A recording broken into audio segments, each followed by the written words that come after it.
welcome Lottie Moore then, who's from Policy Exchange, the think tank, who Lottie wrote a paper, an examination of gender and safeguarding in schools. Hello to you, Lottie.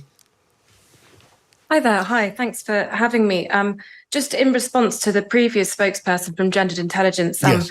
The issue of gender distressed children at school is not a culture war; it is a safeguarding issue. And I think we don't know the details of what I haven't seen the legal advice that the Attorney General has given. But what I would say is that if the law, as it stands, is not safeguarding children, the government has a 60-seat majority, and it should be prepared to change the law in order to prioritise safeguarding. Yeah. And I think ultimately this is, the issue of gender distressed children at school is a safeguarding issue, and it needs to be seen as that. Right. So just starting with that, Lottie, taking what you said and accepting what you said. Ultimately, this is about the welfare and the safety and the future of children. But there's also no denying, Lottie, it has been drawn into something of a culture war. Just look at the nature of the row, not debate the row, its pitch, its volume. I think that's completely reasonable. I think it's an incredibly contentious issue, but I think we can't lose perspective on what we're dealing with. We're not talking about adults. We are talking about vulnerable children.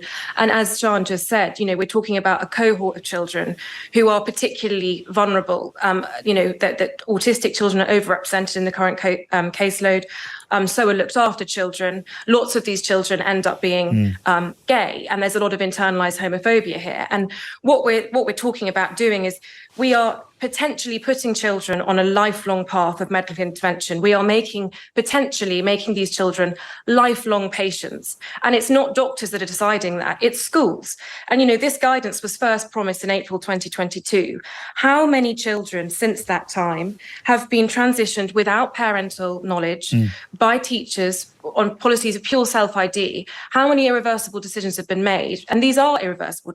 These are active interventions. Dr. Hilary Cass, the paediatrician who has done the review into gender distressed children in the UK, has said that this social transition at school is not a neutral act. It is an active intervention. So, of course, I understand that it's contentious on both sides. I think that's, I don't think anyone would disagree with that. But we need to, keep central to this is that there are vulnerable children right now at school who are going into another summer break, and school leaders and teachers without this guidance that they desperately need. Okay, that's another clear answer. But we've heard earlier on, as you say, from Gender Intelligence. What do you say to the notion of a blanket ban of the kind that it seems the Equalities Minister Kemi Badenoch is seeking, and it seems with Downing Street in support? So again, I think we need to be clear on the Equality Act. If someone has a protected characteristic of gender reassignment, they can't be discriminated for possessing that characteristic. The Equality Act does not mean that you have to treat that child as though they are a member of the opposite sex. I think we need to be really clear about that. I think, I can't speak to the legalities of what the exactly what the Attorney General has advised. But again, what I would say is that we need to be really, really cautious.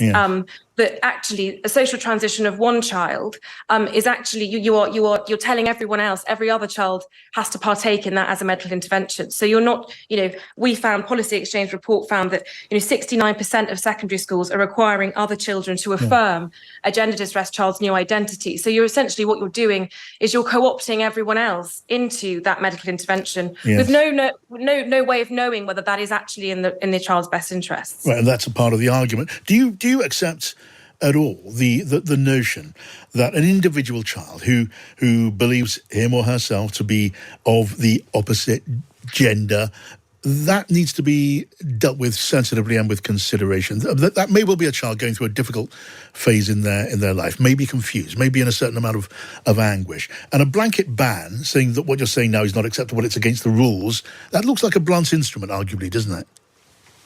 So again, I would look at the evidence. I would look at the Cass report. I would look at the Cass review, which has made it very clear that we don't actually, because of the nature of how this this sort of epidemic, if you like, has exploded over the past 10 years. And the way that it's been dealt with within a clinical setting, which has been, particularly negligent, we don't know the current cohort of children. There's so little, there's hardly any data on this cohort of children.